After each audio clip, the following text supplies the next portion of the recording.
বন্ধুরা, এখানে দেখো আমি আজকে বেরিয়ে আজকে এখানে বিস্কুটের প্যাকেট নিয়ে এনেছি অনেকগুলো। 4টে মতন বিস্কুটের প্যাকেট আছে এখানে, আর একটা কেক আছে।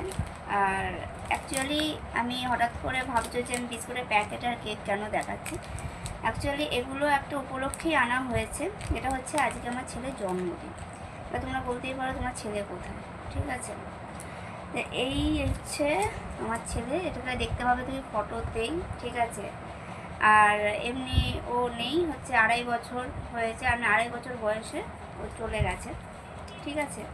তো আজকে ওর হচ্ছে 7 বছর জন্মদিন। তো তার জন্যই প্রত্যেক বছরই আমি বিস্কুট নিয়ে আসি, তারপর দুপুরবেলায় মাংস করে খাইয়েছি কুকুরগুলোকে রাস্তায়। আর আমি যেগুলোকে আর কি রাস্তায় পুষি আমি ওদেরকে থাকে। আর এই কেকটা এনেছি, জানি না কেকটা খাবে কি না, এই ফ্লেভারটা বুঝতে পারছি না। আমি ওর উপলক্ষে আমি কেকটা এনেছিলাম। তো ওকে আমি যে সমস্ত কিছু যা কিছু আমি দিতাম ও সেটা খেয়ে নিত, বাট এই কেকটা খাবে